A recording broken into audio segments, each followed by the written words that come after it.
Hello everybody. If you're new here, welcome. My name is Sam, and if you're coming from my This Is Your March video, hi again. As promised, I am going to be reading my favorite book, which just so happens to be Jane Austen's Pride and Prejudice. So I am going to go chapter by chapter. So today we're just going to do chapter 1. There's 61 chapters in the entire book, and I'm just going to read it to the best of my abilities. And I'm probably going to be doing voices to the best of my abilities for some of the characters, because some of the characters have a lot of personality. And if you've seen any of the video adaptations, hoo boy, they're fun. I am really excited on doing Mrs. Bennet. I think she has such a funny voice in all of the movie adaptations that I've seen, and even the BBC adaptation of it. So I love it. I adore this book, and I know lots of people do too. If you haven't read Pride and Prejudice, or even seen any of the movies or shows dedicated around it, I'm honored that you're watching this video, and hopefully this doesn't turn you away from it. But if you enjoy Pride and Prejudice as much as I do, hopefully I do it justice, and that you don't either hate this video, hate me, or get angry in any sort of way that I am doing it bad or dirty in some way, because I'm really not trying to. I really love this book, and I respect it and honor and cherish it with my whole being. I really just finished a 1,000-piece puzzle that was Jane Austen themed, so you know, there's Jane Austen in like everything that I do in this house, and there was a lot of Jane Austen in my wedding too, so I'm sorry. I love this book, and I really don't want to smear the name of Jane Austen in any sort of way. But anyways, we're gonna go into it. I bought this lovely purple copy of all of Jane Austen's work, so it's not even just Pride and Prejudice in here. I know this looks like a really big book, because it is. It has every single book that she wrote in here. And I think Pride and Prejudice is the second book in here. Sense and Sensibility, Pride and Prejudice, Mansfield Park, Emma, Northanger Abbey. I've actually not read that one, and then Persuasion. So has all of her works in here. I bought this from Costco about 2 years back.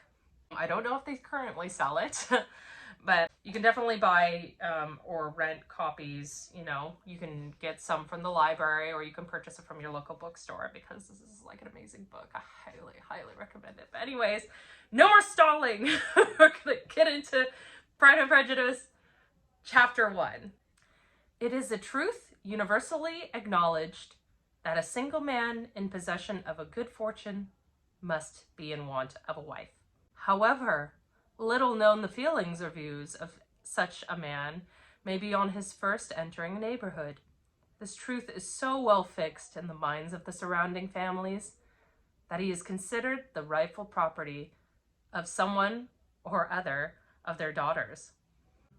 "My dear Mr. Bennet," said his lady to him one day, "have you heard that Netherfield Park is let at last?" Mr. Bennet replied that he had not.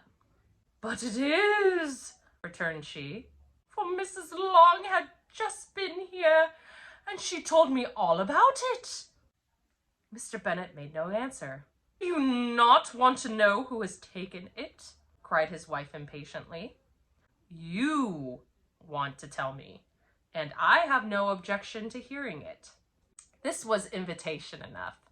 "Why, my dear, you must know Mrs. Long says that Netherfield is taken by a young man of large fortune from the north of England, that he came down on Monday in a chaise and four to see the place, and was so much delighted with it that he agreed with Mr. Morris immediately, that he is to take possession before Michaelmas, and some of his servants are to be in the house by the end of the next week." "What is his name?" "Bingley." "Is he married or single?" "Oh, single, my dear, to be sure. A single man of large fortune, 4,000 or 5,000 a year. What a fine thing for our girls." "How so? How can it affect them?" "My dear Mr. Bennet," replied his wife, "how can you be so tiresome? You must know that I am thinking of his marrying one of them." "Is that his design in settling here?" "Design?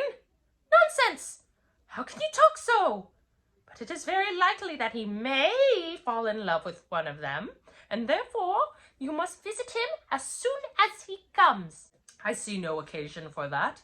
You and the girls may go, or you may send them by themselves, which perhaps will still be better, for you are as handsome as any of them. Mr. Bingley may like you the best of the party. My dear, you flatter me. I certainly have had my share of beauty, but I did not pretend to be anything extraordinary now. When a woman has 5 grown-up daughters, she ought to give over thinking of her own beauty. In such cases, a woman has not often much beauty to think of. But my dear, you must indeed go and see Mr. Bingley when he comes into the neighborhood. It is more than I engage for, I assure you. Consider your daughters. Only think what an establishment it might be for one of them. Sir William and Lady Lucas are determined to go merely on that account. For in general, you know, they visit no newcomers. Indeed, you must go, for it will be impossible for us to visit him if you do not. You are over-scrupulous, surely. I dare say Mr. Bingley will be very glad to see you, and I will send a few lines by you to assure him of my hearty consent to his marrying whichever he chooses of the girls, though I must throw in a good word for my little Lizzie. I desire you will do no such thing. Lizzie is not a bit better than the others, and I am sure she is not half so handsome as Jane, nor half so good-humored as Lydia, but you are always giving her the preference. I have none of them much to recommend them, replied he. They are all silly and ignorant like other girls, but Lizzie has something more of quickness than her sisters. Mr. Bennet, how can you abuse your own children in such a way? You take delight in vexing me. You have no compassion for my poor nerves. You mistake me, my dear. I have a high respect for your nerves. They are my old friends. I have heard you mention them with consideration these last 20 years at least. Oh, you do not know what I suffer. But I hope you will get over it and live to see many a young man of 4,000 a year come into the neighborhood. It will be no use to us if 20 such should come, since you will not visit them. Depend upon it, my dear, when there are 20, I will visit them all.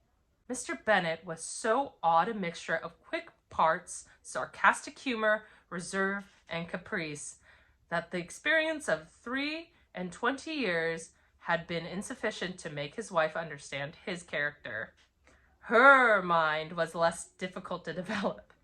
She was a woman of mean understanding, little information, and uncertain temper. When she was discontented, she fancied herself nervous. The business of her life was to get her daughters married.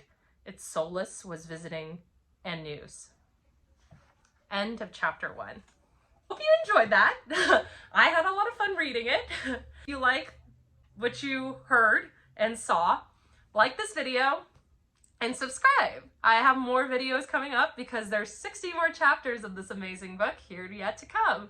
But yeah, give this video a like if you really enjoyed it, and let me know down in the comments what was your favorite part.